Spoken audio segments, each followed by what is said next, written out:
आपल्या महाराष्ट्राचं भूषण तारकेश्वर गडाचे महंत, आपल्या सर्वांचं प्रेरणास्थान, आमचे मार्गदर्शक आदरणीय परमपूजनीय आदिनाथ महाराज शास्त्रीजी यांना काही वेळापूर्वी आपल्या अहिल्यानगर शहरामध्ये लोटस हॉस्पिटल या ठिकाणी आणण्यात आणलं त्यावेळी महाराज सर्वांसोबत बोलत होते.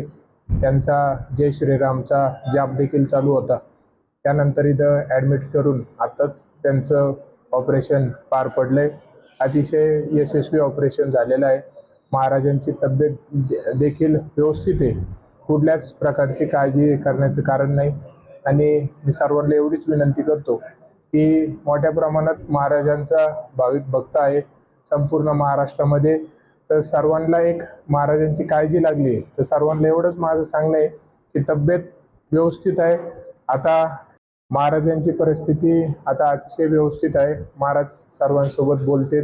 त्यांचा जय श्रीरामचा जाप देखील अजून ऑपरेशन करतानाही चालू होता, आताही देखील चालू आहे आणि व्यवस्थित बोलतायत. कुठल्या प्रकारची अडचण नाही. गेल्या काही वेळापासून आपल्या संपूर्ण महाराष्ट्रात महाराजांचे भाविक भक्त हे मोठ्या स्वरूपात आहेत. मानणारा वर्ग मोठा आहे. म्हणून अनेक प्रकारचे तर्क वितर्क, बऱ्याचशा अफवा होत आहेत. बऱ्याचशा ठिकाणी चुकीच्या देखील बातम्या पसरतायत. काही ठिकाणी असं बोललं जातं की वार केले, काही ठिकाणी असं की आत्महत्येचा प्रयत्न केला.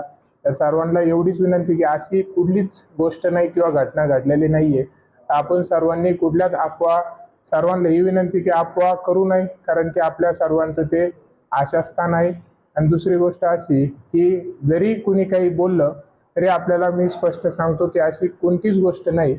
आता अतिशय व्यवस्थित महाराजांची परिस्थिती आहे. काही वेळानंतर किंवा दिवसानंतर महाराज आपल्या समोर येतील आणि आपल्याला सर्व गोष्टीचं स्पष्टीकरण देतील.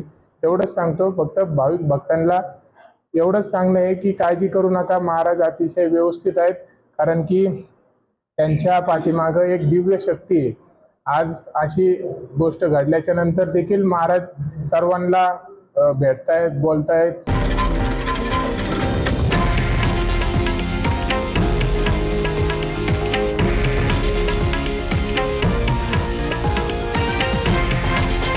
हे आहे देशातील नंबर 1 न्यूज नेटवर्क आणि आपण पाहत आहात TV9 मराठी, एकमेव.